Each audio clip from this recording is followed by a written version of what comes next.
সারাদিন পরেই মাত্র টাইম পেলাম। আচ্ছা, বাইরে ওই ফাইটার প্লেনগুলো যাচ্ছে, আওয়াজগুলো প্লিজ একটু ইগনোর করুন। সারাদিন পরে এই টাইম পেলাম ক্যামেরার সামনে বসার, একটা অত্যন্ত আর্জেন্ট এবং সিরিয়াস ব্যাপারে তোমাদের সঙ্গে আলোচনা করতে এসেছি। একটুখানি ধ্যান দিও। ব্যাপারটা হচ্ছে এই যে কেস কেস খেলা, এতে যে কত সর্বনাশ হয় তার একটা প্রকৃষ্ট উদাহরণ তোমাদের সামনে প্রস্তুত করব। তোমরা এতক্ষণে নিশ্চয়ই নিউজটা জেনে গেছো এবং সবাই জানুক, এটাই কাম্য।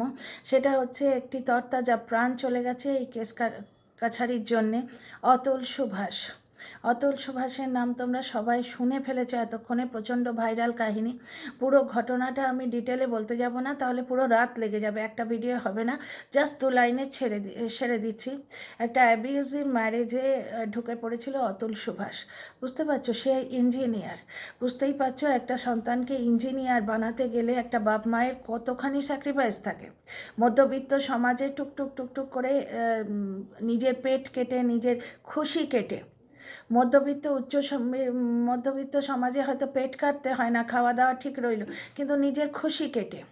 একটা কোট আছে, ঠিক আছে, আর একটা কোট কিনবো না, থাক, একটা কোট তো রয়েছেই, আবার লাক্সারি করার কি দরকার। এরকম ছোট ছোট ইচ্ছে অবদমিত করে একটা ইঞ্জিনিয়ার বা একটা ডাক্তার বানানো হয়। তিলোত্তমা যেমন একটি নারী, সে তাকে নিম্ন মধ্যবিত্ত ফ্যামিলি থেকে ডাক্তার বানিয়েছিল তার বাবা মা। অতুল সুভাষ মধ্যবিত্ত ফ্যামিলির একটি ছেলে, তাকে ইঞ্জিনিয়ার বানিয়েছিল তার বাবা মা। ঠিক আছে, এখানে জেনারেলাইজ করা যাবে না, নারী বা পুরুষ বলে জেনারেলাইজ করা যাবে না। প্রত্যেকটা সেগমেন্টেই ভিকটিম থাকে।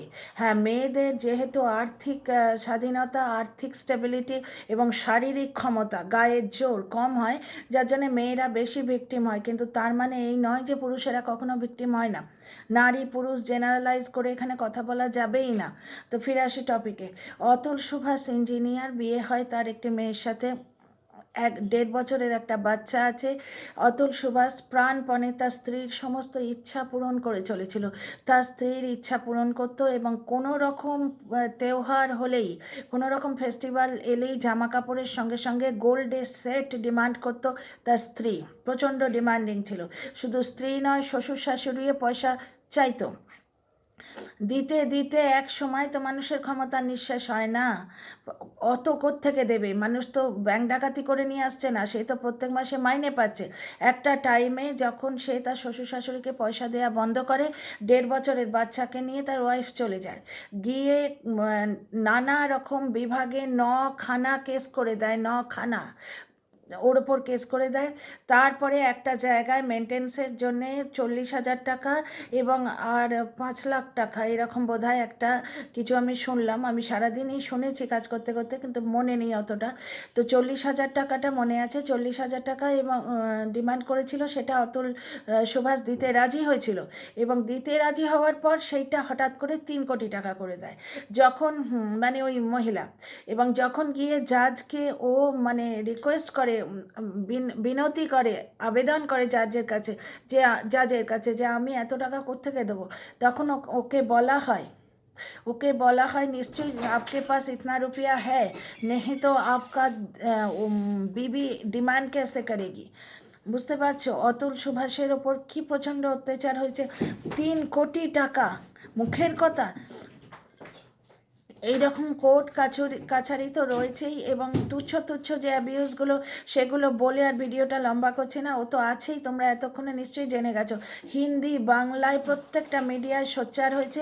40 পাতার একটা নোট লিখেছে এবং মারা যাবার আগে 40 পাতার নোট লিখেছে এবং এটি ভিডিও করেছে। খুবই ভালো কাজ করেছে।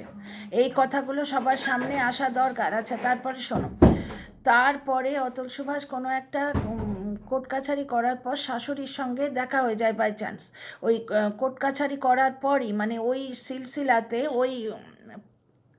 ওই ব্যাপারেই কোনো সময় শাশুড়ির সঙ্গে দেখা হয়ে যায়। শাশুড়ি তখন ওকে ব্যঙ্গ করে, তুম আভি তক জিন্দা হো, হামকো লাগা থা তুম মার গয়ে হো।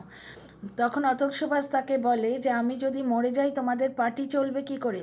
তখন তার শাশুড়ি বলে, কেন, আরও তো ভালো চলবে, কারণ তুমি মরে গেলে তোমার বাবা মার সমস্ত সম্পত্তি আমার মেয়ের নামে ট্রান্সফার হয়ে যাবে। বুঝতে পারছো? আর তোমার বাবা মা সারা জীবন কোর্ট কাছারির চক্কর কাটতে থাকবে।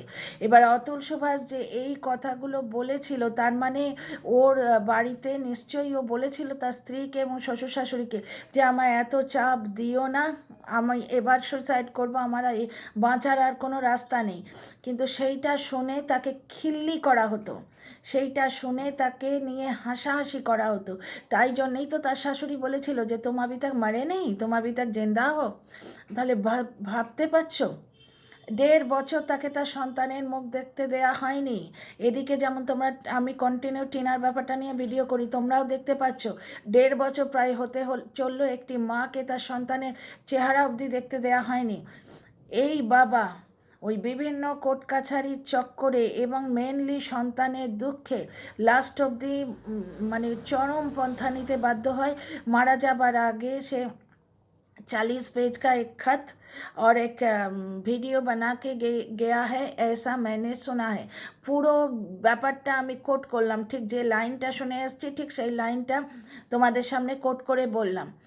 এইবার এইখানে আসে আমার পয়েন্ট। শাশুড়ি কি বলছে, মরে গেলেই তো ভালো, তুমি মরে গেলে তোমার সম্পত্তি আমার মেয়ের নামে ট্রান্সফার হয়ে যাবে এবং তোমার বাবা মা কোর্ট কাছারির চক্কর কাটতেই থাকবে, কাটতেই থাকবে, কাটতেই থাকবে। এইখানেই আমার হচ্ছে পয়েন্ট। দেখো, তার আগে দুটো কথা বলে নিই। ব্যাপার হচ্ছে জেনারেলাইজেশন করা যায় না, মেয়েদের বিরুদ্ধে অত্যাচারটা বেশি হয়, যার জন্যে আইনগুলো মেয়েদের তরফে। তোমরাই একটু ভেবে দেখো আজকে ওই পণ প্রথার জন্যে কত মেয়ে মারা গেছে, নির্যাতিত হচ্ছে। এবার একটি নির্যাতিত মেয়ের কাছে যদি বলা হয় প্রমাণ নিয়ে এসো তবে তোমার এফআইআর লিখবো, তাহলে তো সম্ভব নয়।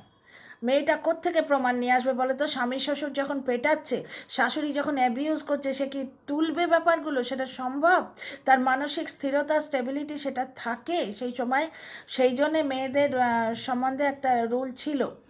আমি যখন কলেজে টলেজে পড়তাম শুনেছিলাম, আছে কিনা এখনও জানি না, লয়ের লোকেরা বলতে পারবে, তোমাদের মধ্যে যারা ল পড়েছো তারা বলতে পারবে, যারা জানো ব্যাপার স্যাপারগুলো, যে মেয়েদের সম্বন্ধে একটা ইয়ে ছিল, আইনি ব্যাপার ছিল যে মেয়েরা প্রমাণ দিতে হবে না, গৃহবধূ নির্যাতিত হচ্ছে, গৃহবধূ হিসেবে নির্যাতিত হচ্ছে, গৃহবধূ সরি আটকে যাচ্ছে কেন কথা জানি না, সারাদিন বকবক করতে হয়েছে।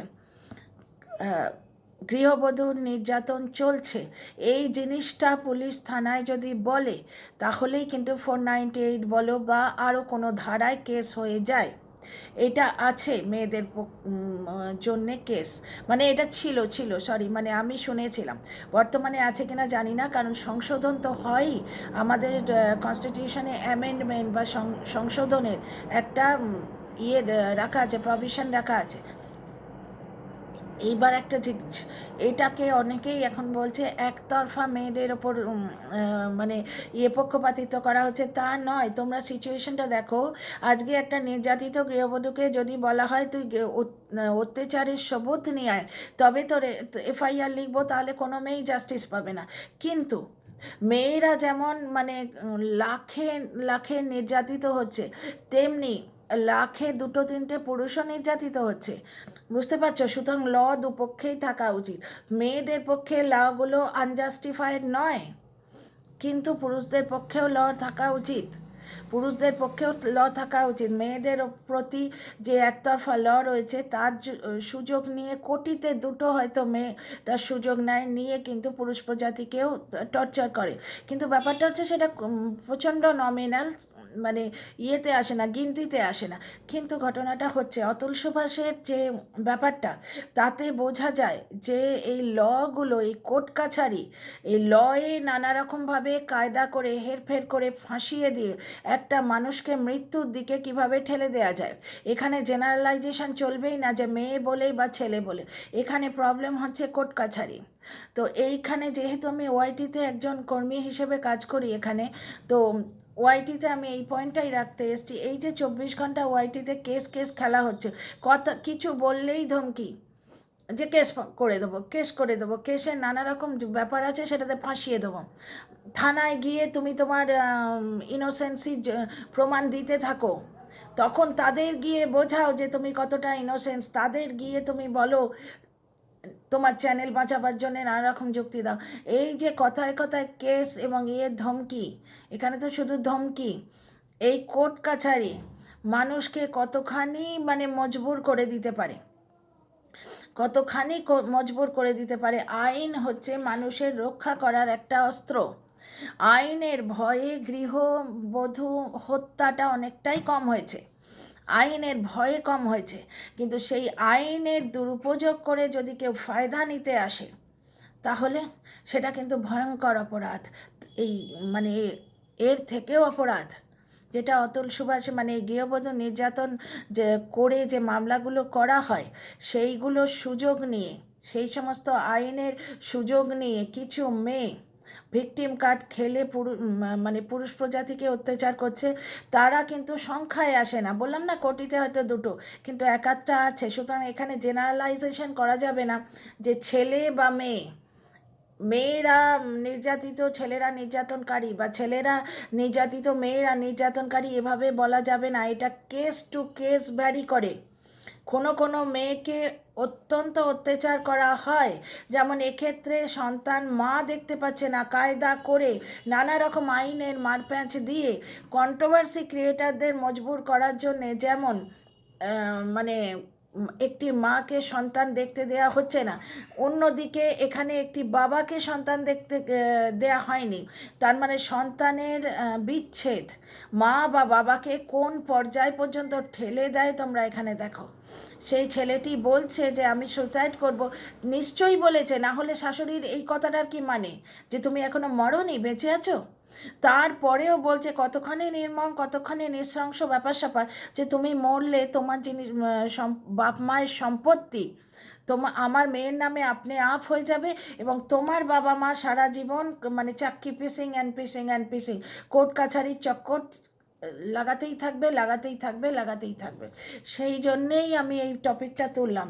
এই যে কেস কেস খেলা, এটা বন্ধ হওয়া দরকার নয়? বলো, যেখানে দোষী সেখানে তাকে দোষী সাব্যস্ত করা হোক, কিন্তু কথায় কথায় কেস করে দেবো, কেস করে দেবো, এই যে ধমকিটা, এটা কিন্তু কোনো ক্ষেত্রেই ভালো নয়। তাতে কি হয়, কেসের গরিমাটাও কিন্তু কমে যায়, কেসের গরিমাটাও কমে যায়। বারবার মানুষকে যখন ভয় দেখাবে, তখন তার ভয় থাকে না, নে বাবা তুই কর, ঝেলে নেবো, যা হচ্ছে হচ্ছে, এইরকম একটা মেন্টালিটি চলে আসে। ব্যাপারটা শোনো, ব্যাপারটা যেটা আমি বলতে চাইছি, মানে বোঝাতে চাইছি, ভালো করে বোঝো, আমার পয়েন্টটা বোঝার চেষ্টা করো প্লিজ।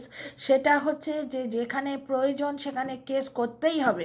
সৎ পথে আইন নিজের হাতে তুলে না নিয়ে যদি বিচার চাওয়া হয়, তাহলে কেস করা একটা উপায়, কিন্তু সেটা দুরুপযোগ করা ভালো নয়। দুরুপযোগ করা ভালো নয়। মানুষের ওপর ফালতু কেস চাপিয়ে দেয়া, যেমন টিনার ওপর চাপিয়ে দেওয়া হয়েছিল, বিয়ের আগে বিয়ে হয়েছে। তোমরা বলো এই কেসটা হয় কি, যেখানে রেজিস্ট্রি করে একটি 18 বছরের মেয়ের বিয়ে হচ্ছে। 18 বছর বয়সটাই তো প্রমাণ করে দেয় যে সে সদ্য মানে নাবালিকা থেকে সাবালিকা হয়েছে, তার আগে তার বিয়ে সম্ভবই নয়। তাহলে বিয়ের আগে বিয়ে হয়েছে, শুধুমাত্র সম্পত্তি বাঁচাবার জন্য এই কেসটা করা হয়েছিল। তাহলে এই রকম কেস করে করে মানুষকে হয়রান করা, এবং মানুষকে 24 ঘন্টা ধমকি দেয়া, কেস করে দেবো, এই বলবি তো কেস করে দেবো, ওই বলবি তো কেস করে দেবো। এই যে আমার যে প্রবলেমটা হয়, আমি যেটা দেখতে পাই সেটা হচ্ছে, আমি দেখো একটা পক্ষ চুজ করে কাজ করছি, তাই না? লোকে নিরপেক্ষতা যেটা বলে সেটা ফালতু কথা। ওয়াইটিতে নিরপেক্ষতা হয় না। ওয়াইটিতে হয় কাউকে প্রেজ করে বলা হয় আর কাউকে গ্রিল করে বলা হয়। মানে যেখানে বলা হচ্ছে যে ইমোশনই নেই, ভালোবাসা কথাটা ফালতু, কন্টেন্ট করা হচ্ছে, সেখানে কন্টেন্টকে শাসন করা, তার ভুল ধরিয়ে দেয়া, এগুলো তো কোনো প্রশ্নই উঠছে না। সেটাও তো ভালোবাসারই আরেক রূপ। ভুল বাড়ির লোকে ধরিয়ে দেয়, আত্মীয় স্বজনে ধরিয়ে দেয়, মানে অপর লোকে ধরিয়ে দেয় না। হ্যাঁ, একটা কি হয়, নেগেটিভ পয়েন্টগুলো তুলে তুলে বলা হয় যে হ্যাঁ তুমি এই জিনিসটা করো না। হ্যাঁ, খুব বাজেভাবে একটা বলা, মকিংলি বলা, আর একটা জিনিস এই জিনিসটা না করলেই ভালো হয় এইভাবে বলা, একটু নরমভাবে বলা, কিন্তু ব্যাপারটা ওই হচ্ছে মানে তোমার নেগেটিভভাবে ভিডিও করা। কেউ পজিটিভ কন্টেন্ট করছে, কেউ নেগেটিভ কন্টেন্ট করছে। এইবার ধরো নেগেটিভ কন্টেন্ট করছি, যেমন আমি ডেফিনেটলি একজনকে পজিটিভ করতে গেলে তার এগেনস্টে যে আছে সে তো আমার নেগেটিভ কন্টেন্টই হয়ে যাবে, তাই না? এইবার দেখো প্রতি মুহূর্তে যদি বলা হয় এই নিয়ে বলবি তো কেস করে দেবে, ওই নিয়ে বলবি তো কেস করিয়ে দেবো, সেই নিয়ে বলবি তো কেস করিয়ে নেবো। ব্যাপারটা হচ্ছে এটা কি তাহলে ওপক্ষে মানে আমি যাকে পজিটিভ কন্টেন্ট করছি তাকে নিয়ে যে নোংরামোগুলো হচ্ছে সেগুলোও তো দেখা দরকার, তাকে নিয়ে যে নোংরামোগুলো হচ্ছে সেগুলোও দেখা দরকার। তাহলে নিরপেক্ষভাবে যদি বলা হয় তাহলে এই কথাটার যুক্তি থাকে। তাহলে ওকেও বলা হোক যে ওকে যদি এইভাবে বলো কেস করিয়ে দেবো, এক পক্ষ বিন্দাস বলে যাবে আর এক পক্ষকে বারবার বলা হবে এই বলবি তো কেস করে দেবো। তো আমি এইটাই বলছি ডিয়ার ফ্রেন্ডস, এই যে অত্যাচার, কোর্ট কাছারির অত্যাচার, কেস করিয়ে দেবার অত্যাচার, এটাও কিন্তু মানে ঠিক নয়। এছাড়া প্রচুর আছে, প্রচুর উদাহরণ আছে, খুঁজে খুঁজে বার করতে পারি, কিন্তু সেইগুলো বলে আমি ভিডিওটা লম্বা করতে চাইছি না। আমি জাস্ট পয়েন্টটা তুলে দিতে চাইছি তোমাদের সামনে, এই পয়েন্টটা যে দেখো আজকে এই শাশুড়ি কি বলছে, আজকে অতুল সুভাষের শাশুড়ি কি বলছে যে তোমার বাবা মা সারা জীবন কোর্ট কাছারির চক্কর কাটতে থাকবে। অতুল সুভাষকে তারা সুইসাইডের মানে ईंधन जोगाচ্ছে। तुम अभी तक मरे नहीं, अभी तक जिंदा हो। মানে কি অতুল সুভাষ কোনো সময় হয়তো বলেছিল যে আমাকে যেভাবে তোমরা কোণঠাসা করছো, টর্চার করছো, আমি এবার গলায় দড়ি দিতে বাধ্য হব বা আমি আত্মহনন করতে বাধ্য হব, এরম কিছু নিঘাত বলেছিল, সেইখানে তাকে খিল্লি করেছে। তার মানে তুমি তোমরা অতুল সুভাষের বাবা মার জায়গাটা ভাবো, তারা নিজেদের জোয়ান ছেলে হারাবে, ইঞ্জিনিয়ার ছেলে হারাবে, বুকে করে মানুষ করে যাকে ইঞ্জিনিয়ার বানিয়েছে সেই রকম ছেলে হারাবে, তার ওপর সেই পুত্র শোকের ওপর তারা কোর্ট কাছারির চক্করে ঘুরতে থাকবে। মানে তারা বারবার বারবার ওই আদালতের আশপাশেই ঘুরতে থাকবে। মানে সেই বয়স্ক বাবা মার ওপর অত্যাচারটা পাবো এবং তারাও একদিন এইভাবে ফিনিশ হয়ে যাবে হয়তো, তাই না?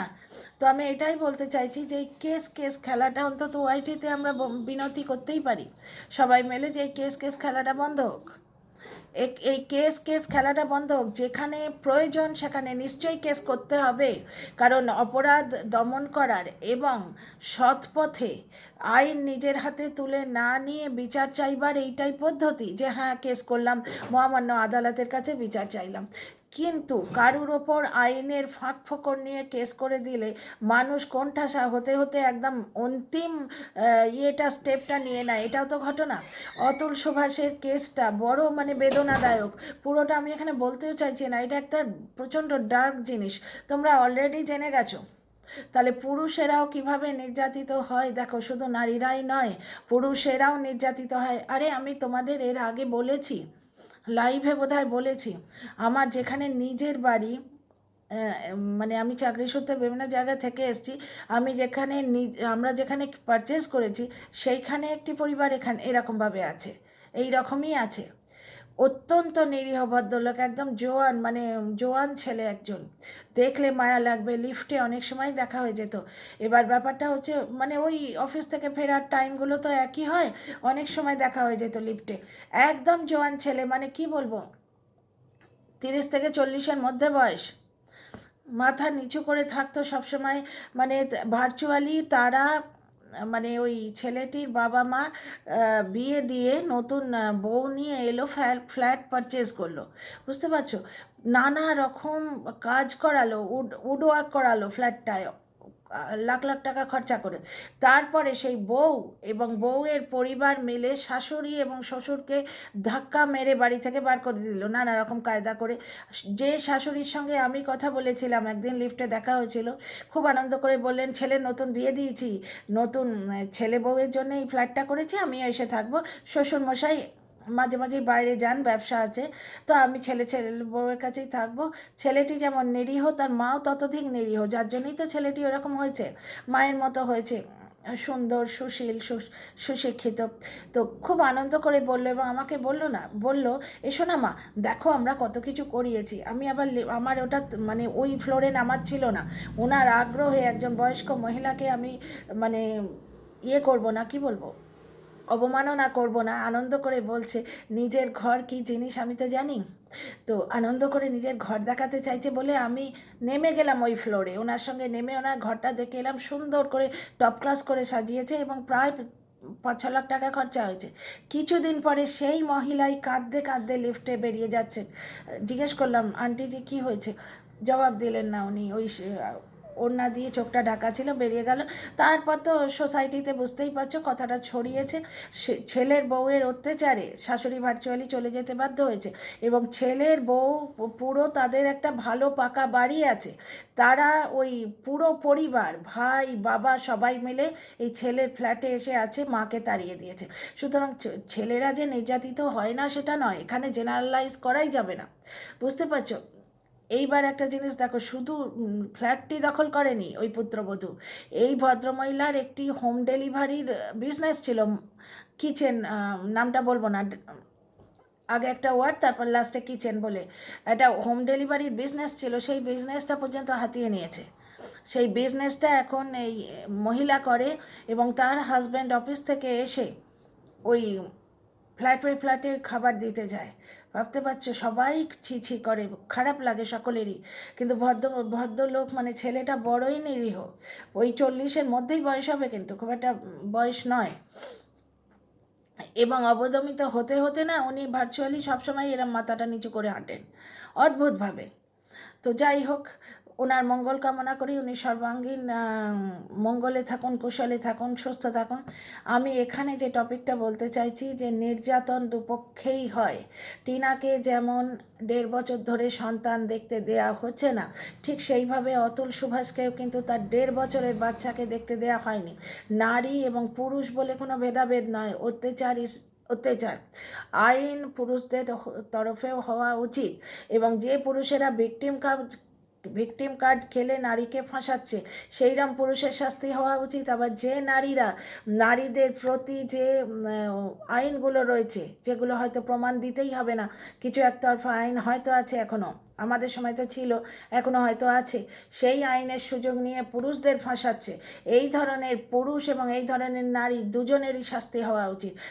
এই যে অতুল সুভাষের কেসটা, একটা তরতাজা প্রাণ তো চলে গেল কোর্ট কাছারির চক্করে, কেস খেলা একটা তরতাজা প্রাণ চলে গেল। বাপ মা নিজেদের খুশি কেটে পয়সা জমিয়ে ইঞ্জিনিয়ার বানিয়েছিল। একটা ইঞ্জিনিয়ার সন্তানের প্রতি কি পরিমাণ আশা আকাঙ্ক্ষা থাকে বলো তো, ছেলের বউ নিয়ে ঘর করব, নাতিপুতি নিয়ে ঘর করব, জাস্ট সামান্য এইটুকু ছোট মানে ছোটিসি আশা, এইটুকু নিয়ে আমাদের মতো সাধারণ মানুষরা, আমাদের মতো সাধারণ বাবা মারা বেঁচে থাকে। ছেলে একদিন প্রতিষ্ঠিত হবে, তার বউ আসবে, তার সন্তাতি নিয়ে আমরা ঘর করব, কিছুদিন বেঁচে থাকবো, তারপর তাদের হাতে সর্বস্ব তুলে দিয়ে মারা যাব, এই তো ব্যাপারটা, জীবনচক্র তো এইটাই। সুতরাং এই কেস খেলাটা বন্ধ হওয়া উচিত, এবং মাকে একবার সন্তান দেখতে দেয়া হোক, বা বাবার থেকে যদি সন্তানকে কোনো মা কেড়ে নেয়, বাবাকে সন্তান দেখতে দেয়া হোক, সন্তান যেন বাবা মা দুজনকেই পায়। মিউচুয়াল কাস্টাডির জন্য আবেদন করছি, মা শুধু দেখতে চায়, মাকে একটু সন্তান দেখতে দেয়া হোক। আর তোমাদের কাছে এই জিনিসটাই আমি বোঝাতে চাইলাম যে এই কোর্ট কাছারির চক্করে কীভাবে একটা তরতাজা প্রাণ শেষ হয়ে গেল দেখো। সুতরাং কেস খেলা বন্ধ হোক, অনার্থক কেস করে দেওয়া, ধমকি দেওয়া বন্ধ হোক, কেস খেলা বন্ধ হোক।